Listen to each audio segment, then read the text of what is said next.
Hello and welcome to It's Not Your Parents' Basement, Denver Metro's only first-time homebuyer show. My name's Olivia Konovicius. And I'm Christian Derlin. Thanks so much for joining us today. Now today we're actually talking about closing costs and what that means when you buy a home. So Christian, what are closing costs? So closing costs are different than your down payment. And so those two things a lot of times get confused, or especially first-time home buyers, they think all they need to come up with is a down payment for their home.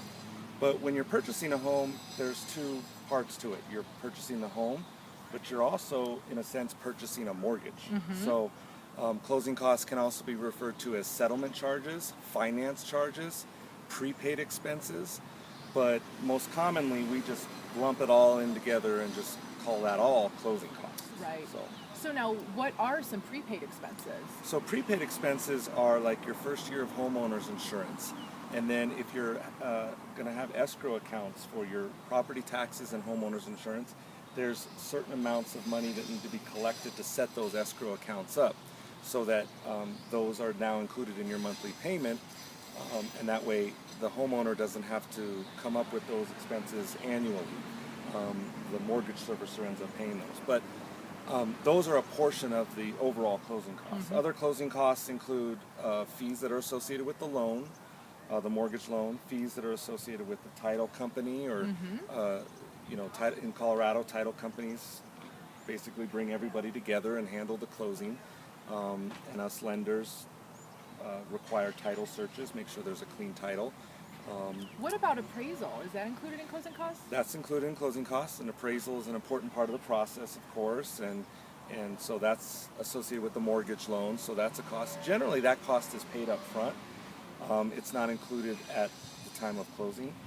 And when you say paid up front, does that mean when the borrower goes under contract or when the appraisal is actually done? Shortly after they go under contract. Okay. So, you can speak to a little bit of inspection. That's also a closing cost on the real estate side that's due up front and outside of closing. But we order the appraisal after you call me up and say, hey, inspection is good. There's no showstoppers here. Buyer's good, seller's good. And then I go ahead and order the appraisal and then contact the buyer and say, write us a check, put it on a credit card, that kind of thing.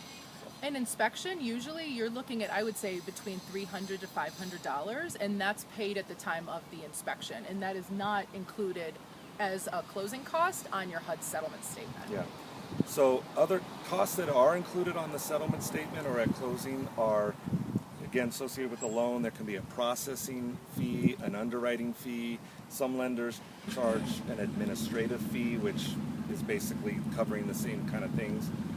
Sometimes you'll pay points, which are associated with the interest rate. So the lower the interest rate, the higher cost you'll have in terms of points. The higher the interest rate, you won't have that charge. So there's some variable costs. Other loan fees are like the credit report fee, flood certification fee. If it's a condo, there's extra costs. There's the HOA certification, the condo association charges some fees, that kind of thing. Well, let's give an example at this point, because you're probably now drowning in all of these fees that Yeah. you feel like you're going to have to pay. So let's take an example of, say, a home that you're buying for $250,000. If you're putting 10% down, your down payment would be $25,000. So what do you think a typical closing cost would be in that situation? I would say closing costs on a loan amount of $225,000 would range anywhere from $2,500 to $6,000. Depending on, if the buyer wants to buy down the interest rate a little bit, or if they want to pay their mortgage insurance up front versus paying it on a monthly basis. Again, there's a lot of variables, and this might sound confusing, but that's why you got to call professionals like ourselves so we can walk you through step by step. But Exactly. As broad strokes go, you're talking anywhere on probably on $250,000, anywhere from $2,000 to $6,000. Okay. So that's on top of the $25,000. Now, as you know, you can talk a little bit about this.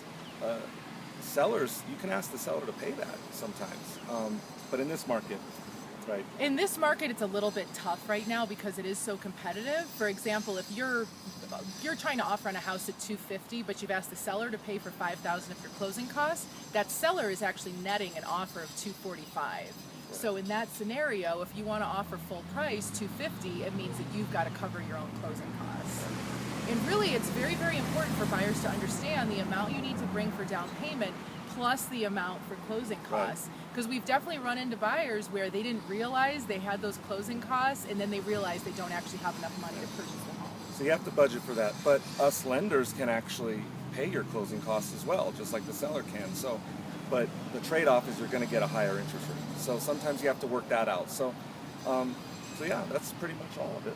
Perfect. Well, feel free to write us comments below. Feel free to get in touch with us if you'd like to look at your own personal situation. And always remember, you'll never forget your first time. Thanks. Bye-bye.